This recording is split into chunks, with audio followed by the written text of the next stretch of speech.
وهلأ بشرفني أدعي للمنصة صديق المؤسسة معالي الوزير وائل بوفاعور للتصويب. لما اتفقنا مع معاليه على إلقاء الكلمة كان وزير للشؤون الاجتماعية، أما اليوم فمنقول له مبروك على إعادة توزيره بالحكومة الجديدة، ومنرحب فيه وزير للصحة. أهلا وسهلا فيك معالي الوزير وائل بوفاعور.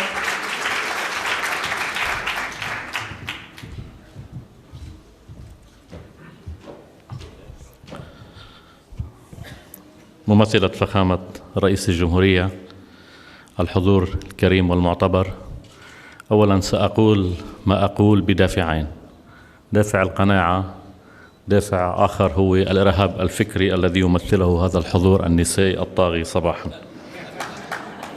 شكراً للصديقة مي شدياق ولمؤسستها على هذه الدعوة في يوم المرأة العالمي.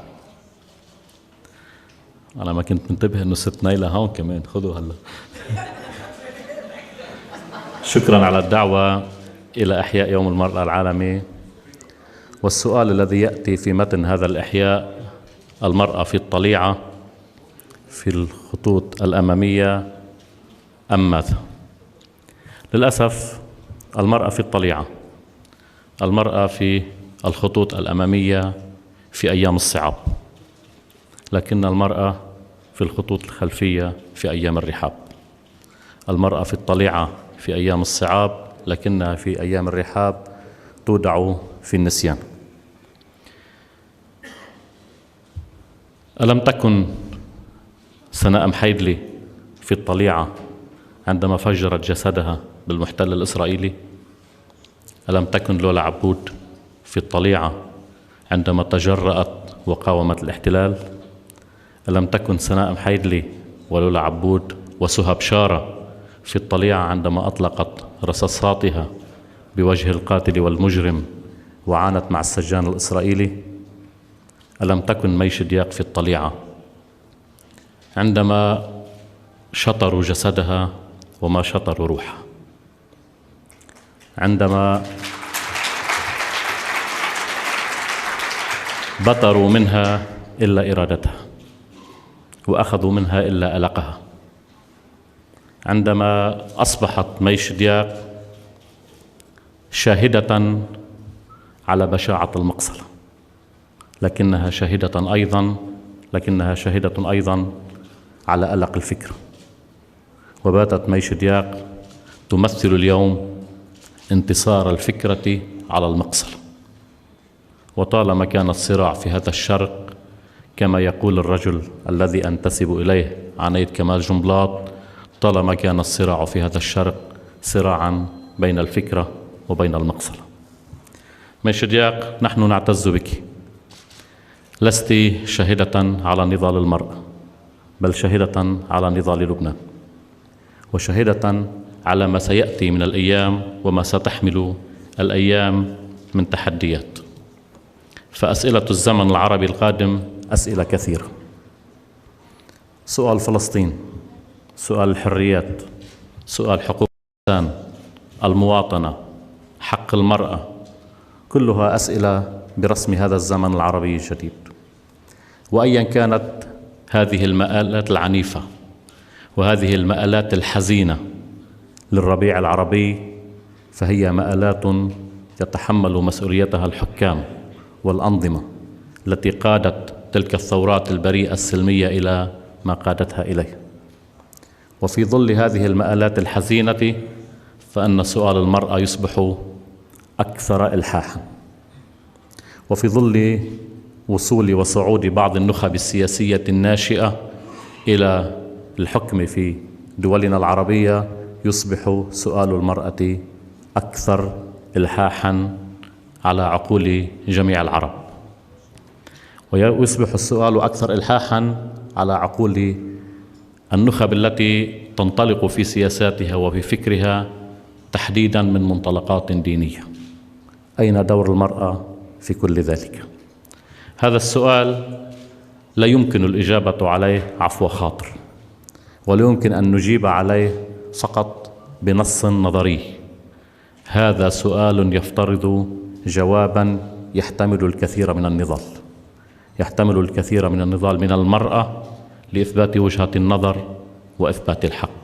آمل أن لا تكون خيبات المرأة في هذا الزمن العربي الجديد كخيباتها في الأزمنة الغابرة، وآمل أن يكون هذا النضال الذي نرى صورة ناصعة عنه في مي شدياق يقود إلى زمن نسائي أفضل، لأننا وببساطة كما استعملت هذا التعبير سابقا لا نريد أن نستبدل الحكام الآلهة بالرجال الآلهة، لا نريد أن نستبدل الحاكم الإله الذي يسجد له الشعب ويخضع له الشعب بالرجل الإله الذي تسجد له المرأة وتخضع له المرأة. شكرا.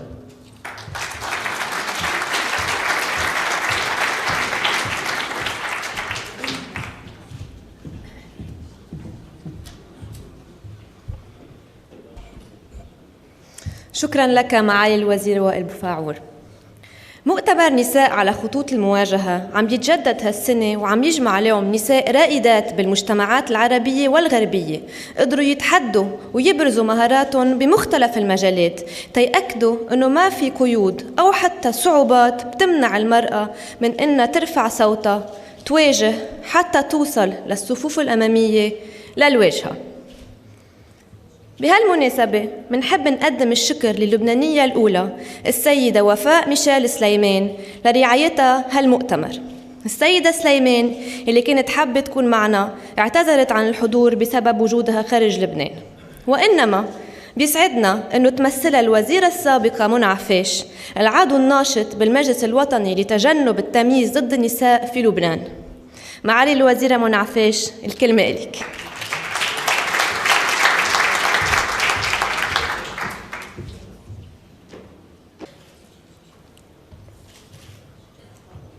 أيها الحضور الكريم، يسرني أن أمثل اللبنانية الأولى السيدة وفاء ميشيل سليمان في هذا المؤتمر التي حضرت افتتاح جلساته العام الفائت، وأن أنقل إليكم تحياتها وتقديرها للمشاركات والمشاركين وللسيدة مي شدياق التي تواصل عبر مسيرة حياتها ومؤسستها ضخ روح الاندفاع والالتزام في العمل الإعلامي ورفض قضايا المرأة وجروحها وإنجازاتها بدعم قيم وحيوي.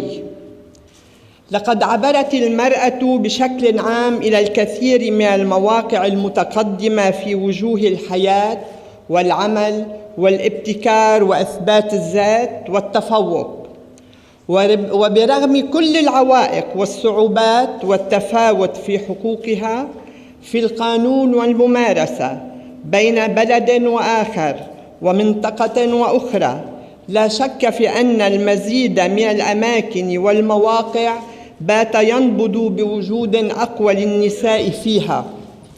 ولكن السؤال الذي يمر في بالي هو: ماذا تفعل هناك؟ ماذا أضافت أو عليها أن تضيف إلى الموقع الذي تشغله لتصبح بصمتها نقطة تحول إيجابي في حياتنا كبشر؟ هذا في ظني واحد من التحديات الحساسة التي تواجهها المرأة في نهضتها، أن لا تذوب في قوالب اجتماعية وفكرية وعملية جاهزة، خصوصاً حين تنطوي هذه القوالب على الكثير من المفاهيم والممارسات اللا إنسانية أو البراغماتية بشكل سلبي. فكم من قيم يضحى بها اليوم في سبيل النجاح والتقدم، وكم يتحول الصراع جارحاً ودموياً في قطاعات العمل وفي العلاقات الإنسانية بشكل عام حتى يثبت الأقوى ويسحق الضعيف. والمرأة على الأقل عليها أن تحمل أسلحة مختلفة إلى ساحات المواجهة. وآسف لهذه الرؤية التي أرى من خلالها الحياة وقد تحولت إلى ساحات مواجهة بشكل غير مسبوق وفي مختلف وجوهها والقطاعات، لكن الوقائع تثبت الاندفاع في هذا الاتجاه. ويمكننا أن ننظر إلى ما يجري في بعض وسائل الإعلام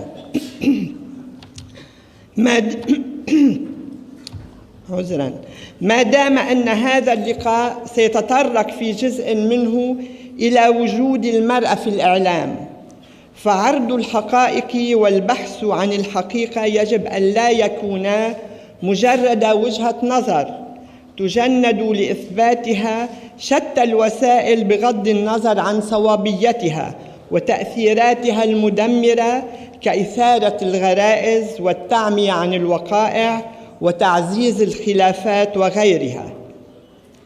فهل على المرأة في الإعلام أن تجاري اتجاهات هذا المركب أو تتحول إلى صوت مختلف؟ لا شك في أن تركيزي على نوعية وجود المرأة في أي موقع ونشاط وعلى أهمية أن تكون لها بصمة مختلفة نابع من ثقتي بقدراتها وبحتمية أن يفضي نضالها إلى تحقيق الأهداف التي تسعى إليها لجهة إزالة التمييز السلبي بحقها في القوانين ومشاركتها بشكل أكثر فاعلية في مسيرة تنمية مجتمعها وفي الحياة العامة ومواقع القرار وتحقيق أقصى ما يمكن من أسس المساواة وفقاً لما نصت عليه شرعة حقوق الإنسان. نعم، المرأة باتت أكثر قوة على خطوط المواجهة وفي مسيرة التغيير في العالم العربي وفي رفع الصوت والارتقاء في المعرفة والعلم والإبداع. ولكن علينا جميعاً كمسؤولين وجمعيات أهلية ومنظمات دولية وكأفراد المثابرة على حمل هذه القضايا وصون المكتسبات التي تحققت. ولكن الأهم علينا أن نرفع درجة الوعي لدى المرأة بأن ارتقاءها الفعلي يكمن في التغيير الإيجابي الذي يمكن أن تحدثه مسيرتها وليس في عدد المواقع التي تحتلها. فمن السهل أن يدفعنا المجتمع إلى فقدان إنسانيتنا وخصوصاً عندما نصبح في موقع متقدم، لكن القيادة الحقيقية التي يمكن أن تتطلع إليها المرأة أينما وجدت يجب أن ترتكز إلى المبادئ الإنسانية والحقوق التي أقرتها الشروعات الدولية والقيم التي تأسست عليها البشرية. لا شك في أن ما سيحمل هذا النهار من مداخلات وقصص مضيئة لنساء مميزات سيكون ملهماً بشكل استثنائي، نساء في العمل الإنساني وفي العلم والإعلام، وأخريات ما زلن يدفعن ثمن التمييز السلبي بحقهن في القانون والوظيفة ويتعرضن للتحرشات بلا رادع ويقعن ضحايا العنف الأسري والصراعات الدموية. حدان متناقضان لواقع المرأة وبينهما عالم شاسع من القصص والتجارب والخيارات يشكل الأرض الحقيقية التي تدور فوقها حياة النساء ونضالهن الطويل. وكل ثقة بأنه لولا لقاءات من هذا النوع والمبادرات الكثيرة للأفراد والجمعيات والمؤسسات الناشطة في قضايا المرأة لكان اللون الأسود أكثر طغياناً في الصورة الشاملة لحياة المرأة. لذا أود أن أختم كلمتي بتحديد شكري للمنظمين لهذا المؤتمر وعلى رأسهم السيدة ميش دياق ولجميع من حضروا فأثبتوا إيمانهم بقدرات المرأة وكمال كيانها الإنساني وليؤكد عزم اللبنانية الأولى بشكل عام على مواصلة التزامها قضايا المرأة اللبنانية التي كرست جل عملها وجهودها لأجلها. وشكراً لكم.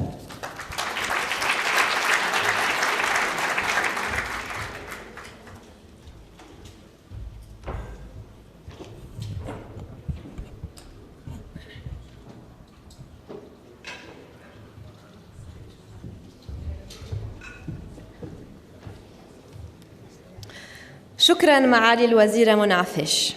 وهلأ رح نرجع بالذاكرة سنة لورا مع بعض المقتطفات من Women on the Front Lines 2013.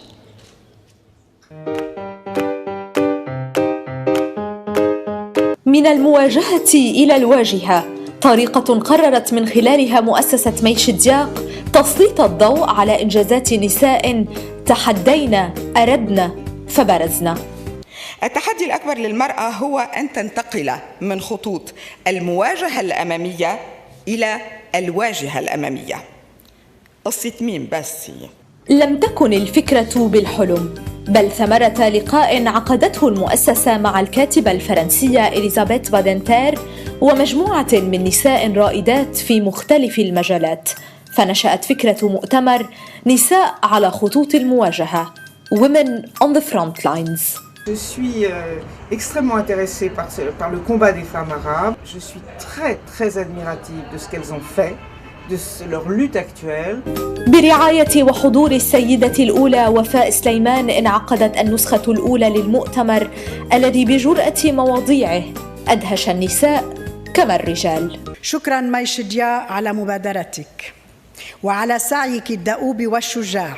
خاض المؤتمر في نسخته الأولى في تجارب السيدات اللبنانيات الأول جويس الجميل، نيلة معوض ومنى الهراوي، فاستطاع الإعلامي مارسيل غانم كشف خبايا عهود رئاسية متبعاً القول المأثور شيرشي لا فام.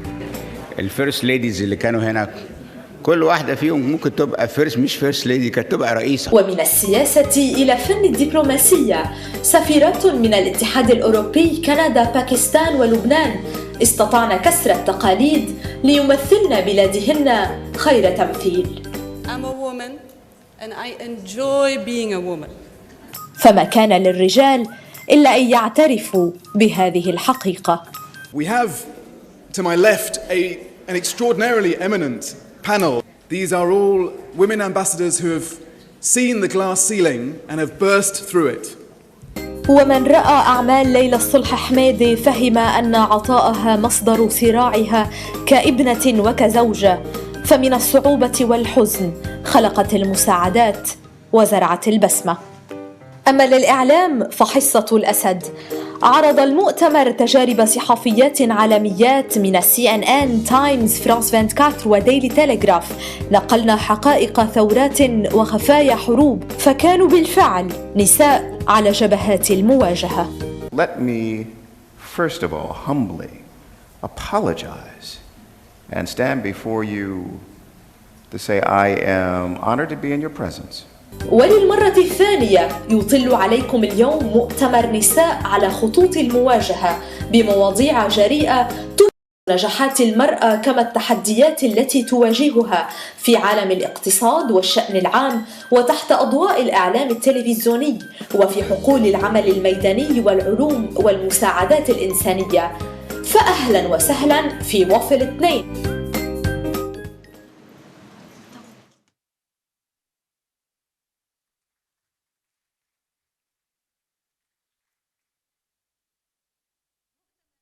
على خطوط المواجهة بيشكر كل يلي ساهموا ودعموا مؤسسة مي شدياق لتنظيم مؤتمر Women on the Front Lines وإنجاحه. ومنخص بالشكر بنك ميد ومؤسسة الوليد بن طلال، وكمان نشكر شركة مات يلي ساهموا اليوم بهالسيت اب المميز يلي بيضاهي المؤتمرات العالمية. ومنتوجه كمان بشكر خاص لكافة وسائل الإعلام اللي ما عم تبخل علينا بالإعلانات لإطلاق المؤتمر وتخطيطه، خصوصاً LBCI يلي عم بتواكبنا اليوم عبر شاشة LBCI باللوغو الأبيض. فشكراً لكلكم، وشكراً كمان للحضور الكريم يلي عم بيواكبنا اليوم، وعم بيدعمنا.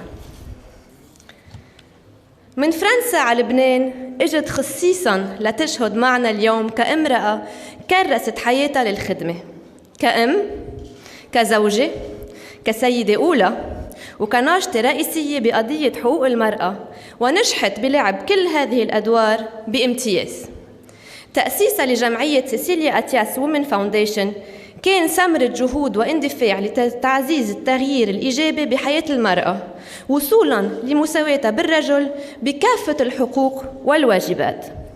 أصدرت مؤخراً كتاب Une envie de vérité، وهي رح تكون على موعد مع يلي حابين يحصلوا على هالنسخة من كتابها Une envie de vérité موقع منا بوقت استراحة البرانش على 12:30. بعد البرزنتيشن اللي رح تقدمنا السيدة أتياس رح ننتقل لفقرة الأسئلة والأجوبة بإدارة المدير السابق لمكتب اليونسكو في مجال التعاون والتواصل مستر موغن شميت. Madame Cécilia Attias et Monsieur Morgan Schmidt, bienvenue au Liban. Nous sommes ravis de vous avoir parmi nous. Le podium est le vôtre.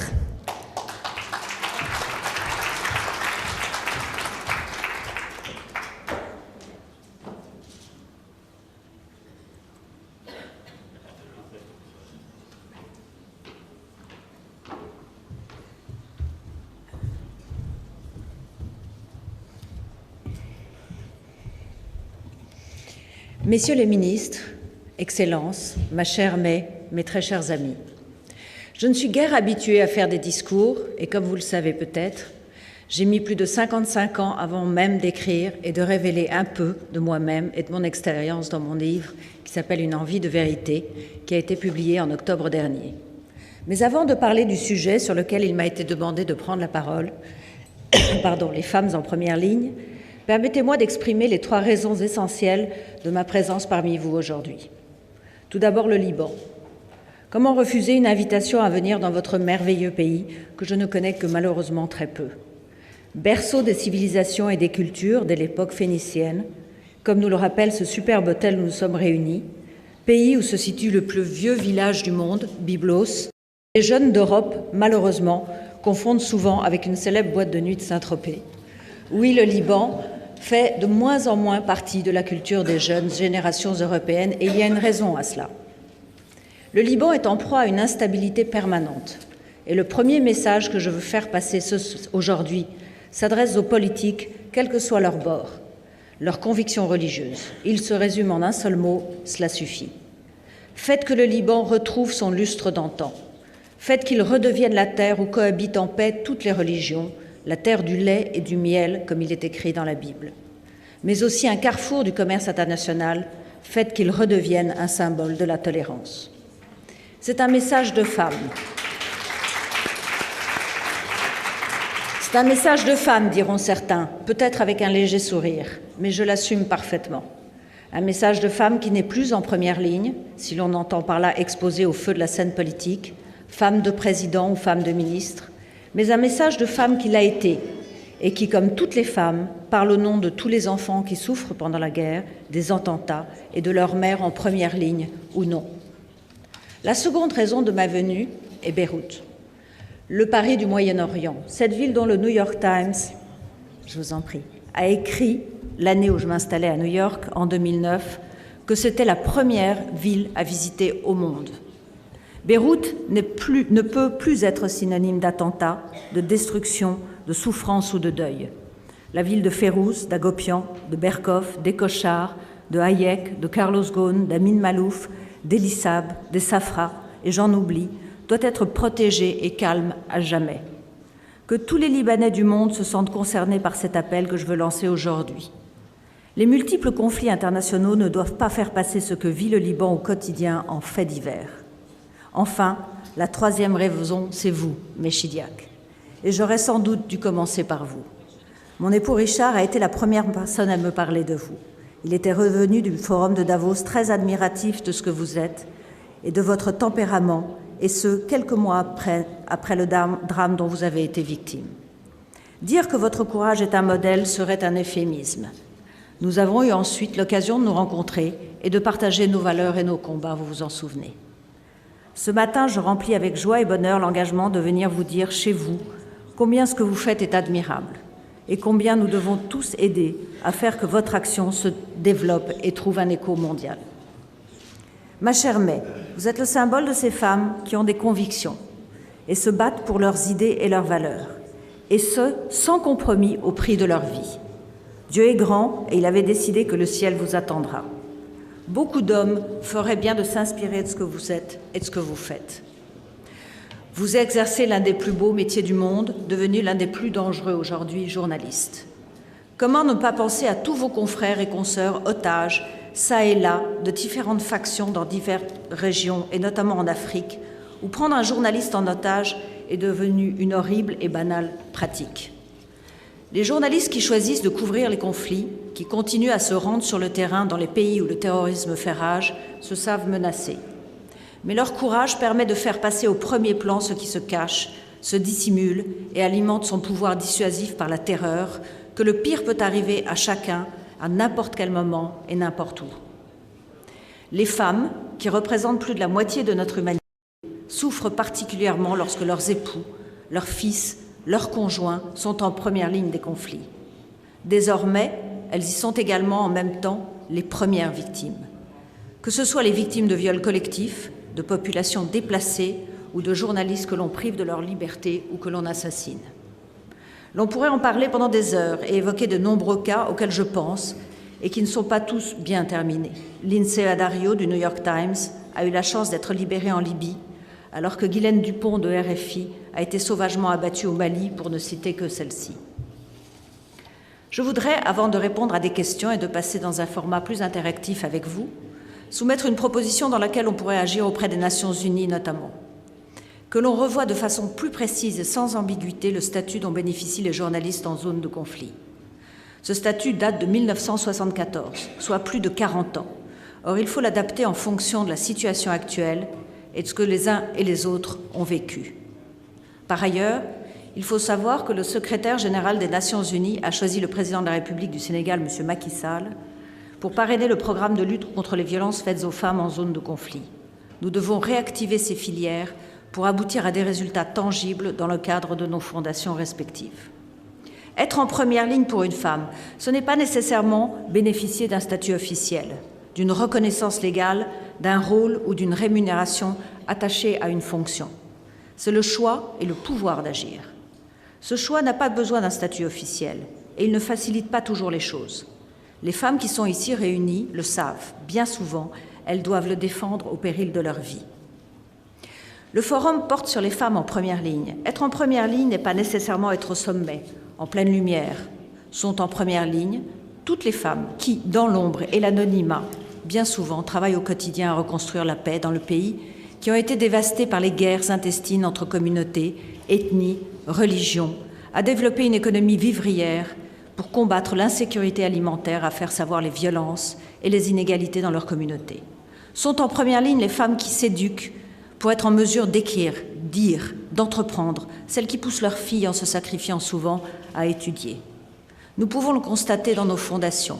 Le travail de ces femmes mérite d'être porté à la lumière pour que l'on sache que celles qui bénéficient de notoriété et qui ont des statuts reconnus ne sont pas seules, isolées, à crier dans le désert. Mais que faire taire une femme connue par la violence, l'assassinat, ne fera pas taire toutes les femmes. C'est à nous, femmes en tout premier lieu, d'être solidaires et de faire savoir les combats que d'autres femmes mènent au quotidien et d'agir ensemble. Les hommes sont les bienvenus dans ce combat et nombreux sont ceux qui l'appuient. Mais il reste des progrès à faire dans cette solidarité active des femmes entre elles. Non pas contre les hommes, mais pour celles qui donnent la vie, cessent d'être menacées de violence, de mort, ainsi que leurs enfants, et ceci dans l'ensemble de leur communauté. Être au sommet de l'État par alliance n'est pas être en première ligne, du moins pas en France. Je ne considère pas qu'avoir été la femme de ministre ou l'épouse d'un président de la République était en soi une position de première ligne. Sauf à penser qu'affronter le tir groupé des médias est une manière d'être placée sur le front. Mais je n'ai pas recherché cette exposition et j'ai préféré quitter la France lorsque j'ai senti que ma promotion se réduirait à être interrogée au titre de mon statut d'ex-femme 2. Pourtant, j'ai longtemps défendu la nécessité d'un statut légal, officiel pour les femmes des présidents. Même si un statut officiel facilite l'action, être en première ligne, pour moi, n'est pas nécessairement lié à la reconnaissance juridique, à la rémunération d'une fonction. Il faut en effet travailler sur le terrain inlassablement, avec persévérance pour que les idées, les projets, les lois se traduisent en actions concrètes et pour que les comportements évoluent. وتتحول وتتجسد من خلال أعمال ملموسة، وأحيانا إن عملنا في الخطوط غير الأمامية إنما يترك لنا هامش أكبر من الحرية ربما للتصرف. على مدى سنوات طوال ساهمت في حل مشاكل يومية كانت تصل إلى نساء الوزراء وإلي. Ceux qui sont en première ligne du pouvoir. C'est aussi à ça que sert une femme d'eux. وهنا على هذا الصعيد يمكن أن تكون النساء زوجات الرؤساء أو الوزراء إذن مفيدات أحيانا في حل مشاكل من هذا النوع أو الدفع قدما ببعض الملفات الحساسة. نحن اليوم في فرنسا في مجتمع ليس على ما يرام، يتم اللجوء في كثير من الأحيان من جانب المواطنين والمواطنات إلى عمدات المدن من رجال ونساء، لأن رجال الدولة غير مسؤولين عن قراءة كل الرسائل التي تصل إليهم. وفي تحليلنا لنساء زوجات الوزراء ورؤساء الدول فغالبا ما نجد بأن دورهن يتركز بشكل خاص على التطرق إلى هذه المشاكل. نحن في خطوط أنا كنت في خط المواجهة ولكني انسحبت من تلك الحياة بناء على قرار شخصي. أنا هنا لكي أتحدث أو أتشارك معكم تلك التجربة وأحدثكم أيضا عن تجربتي كمناضلة في منظمات غير حكومية، وكذلك عن كل المشاعر التي خلجتني عندما كنت زوجة الرئيس، وعندما أيضا تم توقيفي في ليبيا، وتجربتي إذن كزوجة لزوجة نيكولاس ساركوزي. لا شك بأنني عندما كنت زوجة ساركوزي قد سهل ذلك من عملي، ولكن هناك العديد من النساء الذين يعملون ولكن من دون الحصول على أي لقب أو أن يكن معروفات.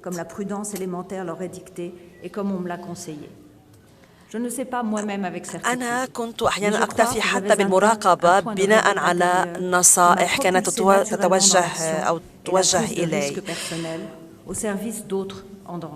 ولكني عملت وبذلت جهودي من أجل خدمة الآخرين، لا سيما الذين كانوا موجودين بخطر. طبعا كنت أعي تماما كل المخاطر التي كانت تحيط بي. أنا لست أدعي بأنني لعبت دور البطولة في الأزمة والمشكلة التي قمت بحلها في ليبيا، أنا لقد صورني الشك في العديد من الأحيان، ولكني لم أفقد الأمل أبدا. المصاعب التي واجهتني فهناك نساء فدائيات وهناك نساء تعمل في منظمات، ولذلك آمل بأن تكون الالتزامات الإيجابية للنساء سوف تدفع بالأمور قدما، وتكون الرسالة تبعث على الأمل وليس على اليأس.